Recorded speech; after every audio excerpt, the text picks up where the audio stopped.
মাত্র ১,০০০ টাকা বাঁচানোর জন্য আমার হাজব্যান্ড আজকে আমাকে দিয়ে কি খাটাখাটুনিটাই না করালো। আসসালামু আলাইকুম, সবাই কেমন আছেন? আলহামদুলিল্লাহ আমি ভালো আছি। তো আজকে সকালে ছিল আর্জেন্টিনার খেলা, তো আমি ভাবছিলাম যে আজকে খেলাটা দেখব, কিন্তু আরিশার স্কুলে যেতে হবে। তো আরিশার আব্বুকে বললাম, তুমি আরিশাকে আজকে স্কুলে নিয়ে যাও, আমি খেলা দেখব। তো সে বললো, না আমি খেলা দেখব, যাও তুমি নিয়ে যাও, নয়তো তোমাকে আজকে আমি বিরিয়ানি খাওয়াবো, নয়তো কাচ্চি খাওয়াবো। তো যাই হোক, আমি তো কাচ্চি বা বিরিয়ানির লোভে আরিশাকে নিয়ে স্কুলে গিয়েছি। তো এসে দেখি, শুনলাম আর্জেন্টিনা জিতেছে 3 গোলে। তো যাই হোক, তারপর তার কাছে যখন বিরিয়ানি খেতে চাইলাম, সে বলছে, আরে তুমি বাইরে কেন বিরিয়ানি খাবা, তুমি এত ভালো বিরিয়ানি রান্না করতে পারো, কতদিন তোমার হাতে বিরিয়ানি খাই না, আজকে তুমি বিরিয়ানি রান্না করো। কেমনটা লাগে এই গরমে সে আমাকে দিয়ে বাসায় বিরিয়ানি রান্না করবে শুধুমাত্র ১,০০০ টাকা বাঁচানোর জন্য, আমার একটা কিপটা স্বামী। তো যাই হোক, ঘরে তো চিকেন ছিল, গরুও ছিল, তবে আমি চিকেন তেহারি করব, কারণ চিকেন তেহারি আমার খুব ভালো লাগে, খুব অল্প সময় আর খুব সহজভাবে রান্না করা যায়। আসলে আগে আমি বিয়ের আগে কোনো রান্নাবান্নাই পারতাম না, কারণ আমার আম্মা আমাকে দিয়ে কখনোই কোনো রান্না করায়নি।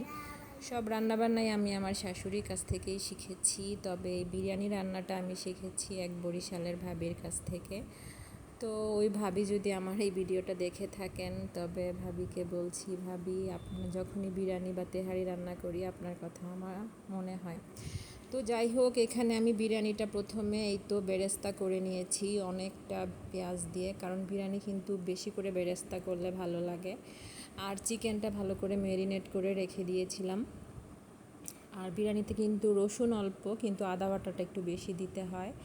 তো ম্যারিনেট করে রাখার পরে তারপর তেল গরম করে এখানে ম্যারিনেট করে রাখা মাংসটা দিয়ে দিয়েছি, তারপর দিয়েছি চিনি আর দুধ। এখন মাংসটা ভালো করে কষিয়ে নেব, তারপর লেবু দিয়েছি, ম্যারিনেট করার সময় লেবু দিয়েছিলাম। আর দিয়ে দিলাম এই তো নাগামরিচ। আমি আবার আলাদা করে পোলাও ভাজি না, আমি একবারে তেহারির মাংসের সাথে পোলাওয়ের চালটা ভেজে একবারে গরম পানি দিয়ে বসিয়ে দিই, এতে কিন্তু খুব সহজে রান্না করা যায়। আর চুলার নিচে কিন্তু রেখে দিয়েছিলাম গরম মশলা, তেজপাতা, সেগুলোও দিয়ে দিয়েছি, পরে দিয়েছি। আর যখন প্রায় সিদ্ধ হয়ে গিয়েছে, তখন উপর থেকে আরও কিছুটা বিরিয়ানির মশলা আর বেরেস্তা দিয়ে দিলাম। এখন আবার ভালো করে একটু ভাপে দিয়ে দিব। এই তো আমার বিরিয়ানি রান্না শেষ হয়ে গিয়েছে।